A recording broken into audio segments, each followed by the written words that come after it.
ورحمۃ اللہ وبرکاتہ۔ الحمد للہ رب العالمین والعاقبۃ للمتقین والصلاة والسلام علی اشرف الانبیاء والمرسلین وعلی آلہ واصحابہ اجمعین، اما بعد۔ رب اشرح لی صدری ویسر لی امری واحلل عقدۃ من لسانی یفقہوا قولی، رب زدنی علما۔ اللہم لا سہل الا ما جعلتہ سہلا وانت تجعل الحزن اذا شئت سہلا۔ تمام تعریفات اللہ رب العزت کے لیے، درود و سلام امام الانبیاء جناب محمد رسول اللہ صلی اللہ علیہ وسلم کی ذات گرامی پر۔ گزشتہ درس میں ہم نے صلہ رحمی کے جو سب سے پہلے حقدار ہیں انسان کے والدین، اس حوالے سے کچھ مختصر سی گفتگو ہم نے سماعت کی تھی کہ والدین کے کیا حقوق اللہ رب العزت نے ذکر کیے ہیں۔ اسی موضوع کے مناسبت سے کچھ مزید باتیں آپ کے سامنے آج کے اس مختصر سے وقت میں رکھی جائیں گی۔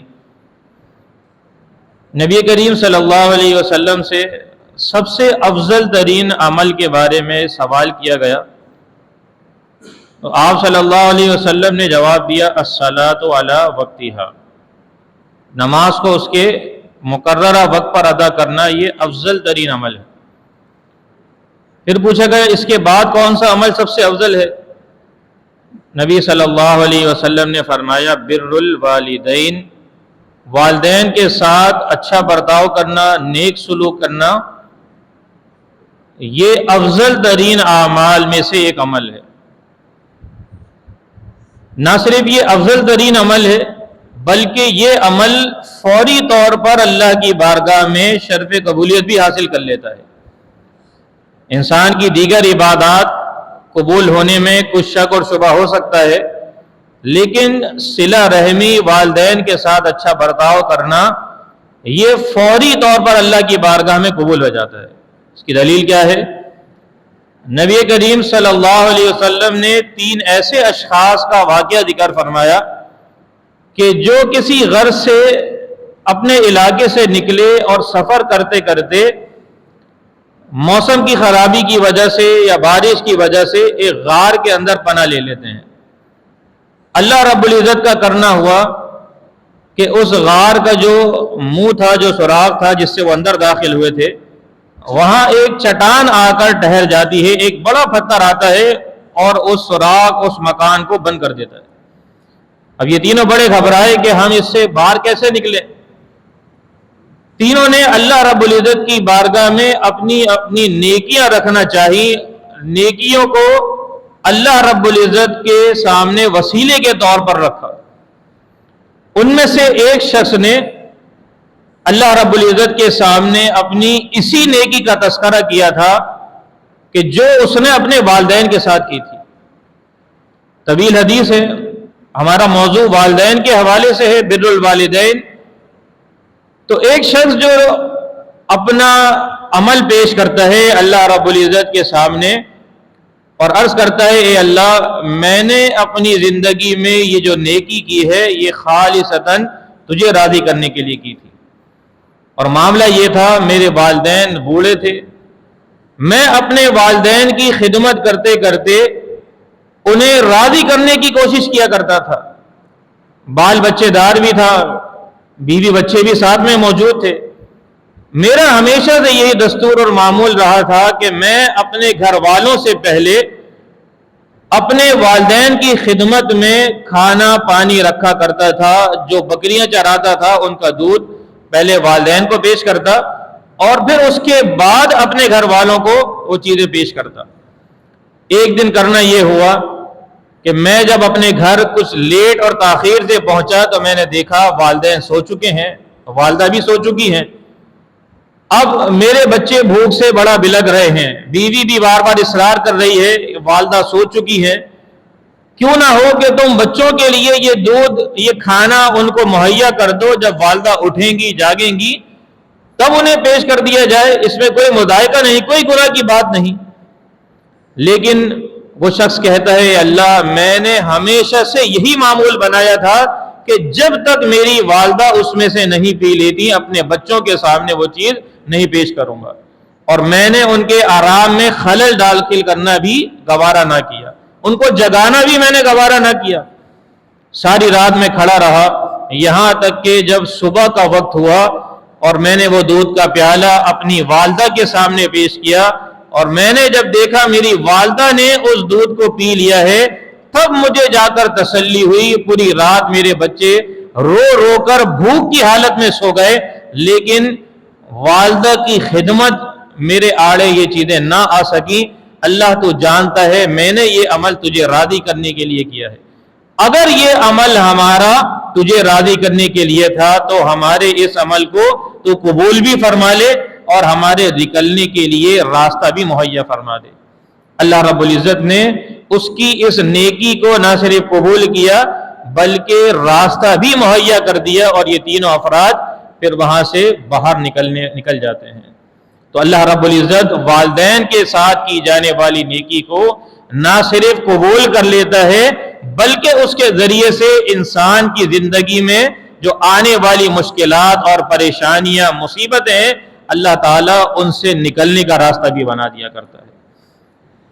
والدین کے ساتھ اچھائی کرنا، نیکی کرنا، اچھا برتاؤ اور سلوک کرنا، یہ اللہ کے نیک بندوں کے ساتھ قیامت کے دن حشر ہونے کا بھی ایک بہت بڑا ذریعہ ہے۔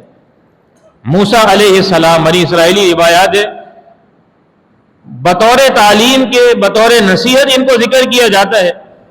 موسیٰ علیہ السلام نے اللہ رب العزت سے فریاد کی، اللہ مجھے وہ شخص دکھا دیا جائے کہ جو جنت میں میرا ساتھی ہوگا، میرے قریب جو جنت میں ہوگا، قیامت کے دن جس کے ساتھ میرا حشر ہوگا اس کو مجھے دکھا دیا جائے، وہ کون شخص ہوگا؟ اللہ رب العزت نے موسیٰ علیہ السلام کو خبر دی کہ فلاں علاقے میں پہاڑی کے اوپر ایک قصاب رہتا ہے، ایک گوشت فروخت رہتا ہے، وہ جنت میں تمہارا ساتھی ہوگا۔ موسیٰ علیہ السلام بڑے حیران ہوئے، میں نے تو سوچا تھا کہ کوئی عبادت گزار ہوگا، متقی اور پرہیزگار ہوگا، اللہ کا ولی نیک بندہ ہوگا جو جنت میں میرے ساتھ ہوگا، یہ تو ایک عام سا تجارت کرنے والا، ہاتھ سے محنت کرنے والا قصاب ہے۔ اب دل میں شوق پیدا ہوا کہ اس سے ملاقات کی جائے، معاملہ پوچھا جائے کہ کیا وجہ ہے کہ اللہ تعالیٰ نے جنت میں اس کو میرا ساتھی بنا دیا ہے۔ موسیٰ علیہ السلام گھر سے نکلتے ہیں، اس کی تلاش میں پہنچتے ہیں، مطلوبہ مقام پر پہنچتے ہیں، دیکھا وہ قصاب وہاں پر انہیں نظر آ جاتا ہے۔ اس سے پوچھا کہ اللہ کے بندے تیرا کون سا ایسا عمل ہے کہ جس کی وجہ سے اللہ نے مجھے خبر دی ہے کہ جنت میں تو موسیٰ یعنی میرے ساتھ ہوگا، اللہ نے یہ اتنا بڑا مقام تجھے کیسے دے دیا؟ وہ شخص کہتا ہے میں کوئی بہت زیادہ عبادت گزار تو نہیں، لیکن میری ایک عادت ہے، میرا ہمیشہ سے معمول رہا ہے، میں اپنی والدہ کی بڑی خدمت کرتا ہوں، والدہ کے ساتھ اچھا برتاؤ کرتا ہوں، اور جو میں گوشت بیچ کر آتا ہوں سب سے پہلے اپنی والدہ کے لیے کھانے پینے کا بندوبست کرتا ہوں، اس کے بعد میں خود کھاتا ہوں یا گھر والوں کو مہیا کرتا ہوں۔ یہی میرا وہ عمل ہے کہ جس کی وجہ سے میری والدہ مجھ سے بڑی راضی ہے، اور میری والدہ مجھے روزانہ یہی دعا دیتی ہے، جا اللہ رب العزت تیرا حشر، تیرا ساتھ موسیٰ کلیم اللہ کے ساتھ کر دے۔